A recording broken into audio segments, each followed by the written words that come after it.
faceți-vă probă la microfoane, hai. Trebuie să dau și apă.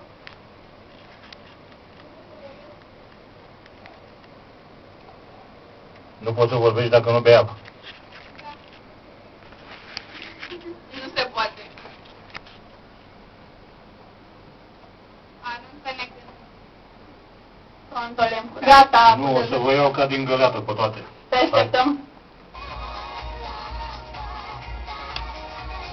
Hai, mă auziți aici? Da. Bravo, mă bucur pentru voi.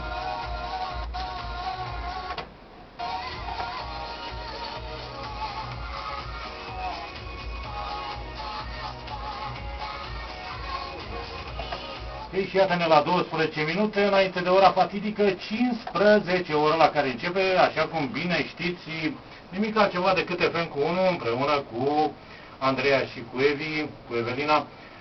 Băi, Monica, stai și te uiți la mine ca la 8 minuni a lumii, nu? De ce oare faci tu chestii de-astea? Spune-i și mie. N-ai mai văzut artiști? Dacă n-ai văzut, cumpără-ți. Cel mai frumos artist, de asta nu se privesc așa. Nu, că îmi dau lacrimile, nu se poate. Ei, și uite ca fenomenul ăsta, să zicem, radio să fie complet, în stânga ta și în dreapta mea și în stânga mea și în dreapta ta, mă rog, ceva de genul ăsta, au venit și cele două colege de ale noastre, bună de ea. Salutare, salutare, nu uitați că în câteva minute începe FM cu 1 alături de Dea și de Evi. Așa, adică ură 11. Să zic și eu ceva, doar că 90 cu 5 FM. Știi ce nu înțeleg? Nu înțeleg un singur lucru. Dumnezeule, de ce nu v-ați luat două scaune? Pentru că ne țipești pe jos.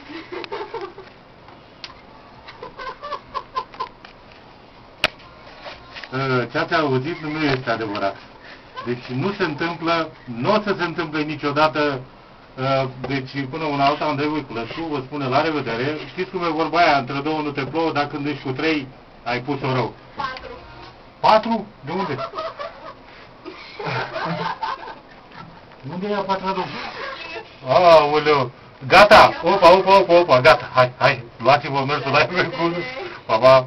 Ceau! Toate cele bune vă spune Andrei Voiculescu și eu din number 1. Și nu uitați să fiți number 1 în tot ceea ce faceți. Cât aveți timp? Că pe urmă nu se știe pe moment.